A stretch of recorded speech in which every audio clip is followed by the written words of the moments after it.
everybody, my name is Sabine and welcome to 50% of Booking. Today I'm going to be doing my review of the book Pride and Prejudice by Jane Austen. Firstly, I would like to say that I loved the Pride and Prejudice movie. It was fantastic. I mean, like, not in the movie sense where it's like a really good movie. It was so well filmed and oh, the script was so fantastic. It was a good movie in the storyline, in the sense of the storyline. I loved it, and I loved the scenery, and I loved the costume, and I loved...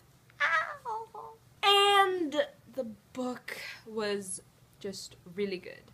Okay, so for those of you who don't know, I don't know why you wouldn't know, but I'm gonna tell you. Pride and Prejudice is about a romance. Well, it is a romance.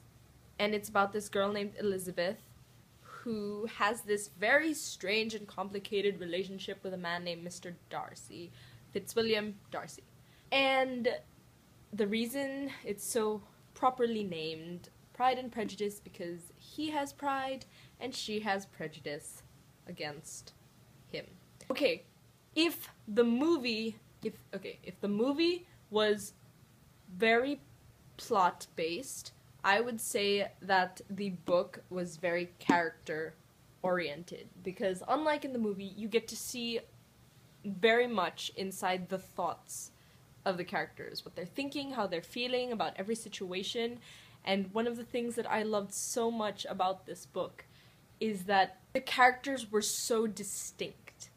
Each character, it wasn't like, okay, you know how books work, yes? Majority of the time, they're written by a single author. That means a single mind.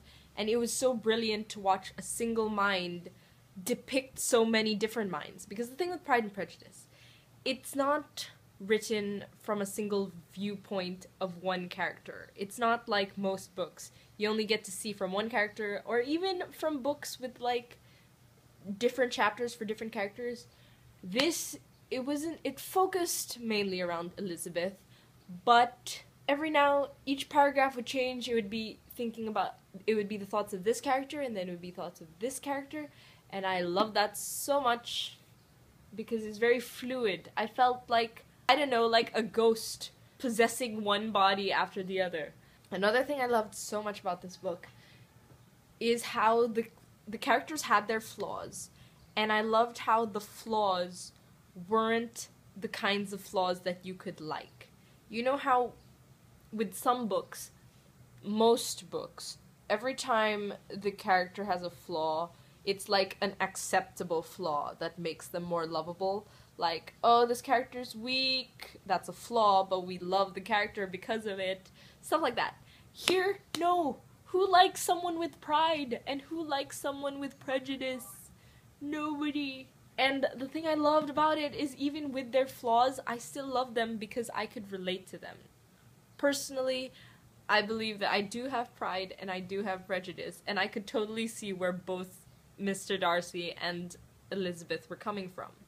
I could see how they'd act, and even with Mr. Darcy's sister, a lot of people thought she was a snob, but really she was really, really shy. And that reminds me of myself.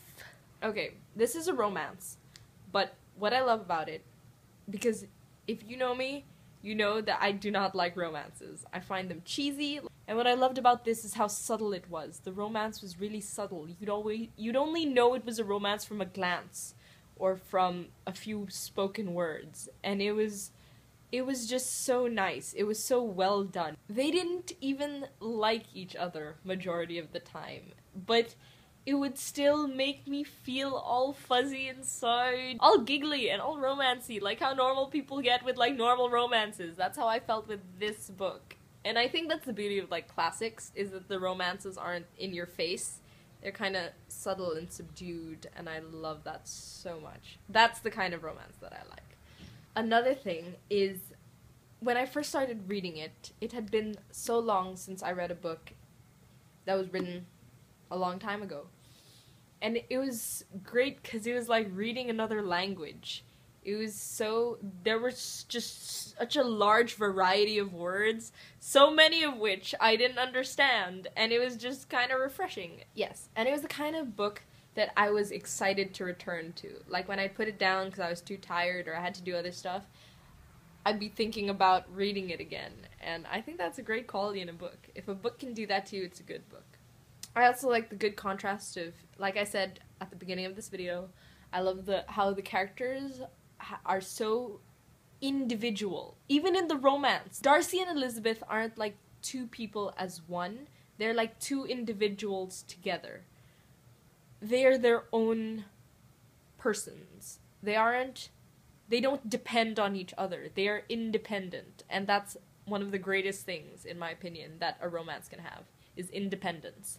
And I loved the contrast of ideas between people, how it showed one of the greatest things about humanity, how different people have different ideas of what's good, because the characters in this book they had different ideas of what was right and what was proper and what was nice. And the thing was, when you read it, there wasn't an underlying message that a certain idea was good. You could choose, you could decide for yourself which concept and which thought you most agreed with. There wasn't a right or wrong answer. That sounds really cheesy, but it's the truth.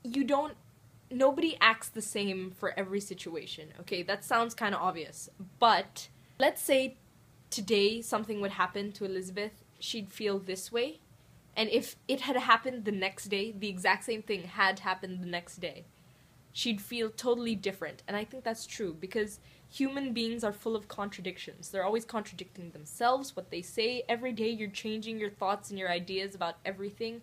And I think that this book portrayed that perfectly, especially in the sense that Elizabeth completely changed her views on Darcy. Overall, this book was really great, but I did give it 4 stars instead of 5, because I only give my favorites 5 stars. And I would have given it 5, but there were just some plot lines here that I found kind of boring, especially related to Lydia. Anything Lydia related, I kept, like, my eyes would... That was my review. Very rambly, very unorganized review of the book Pride and Prejudice. It is the first Jane Austen book I have read. Bye!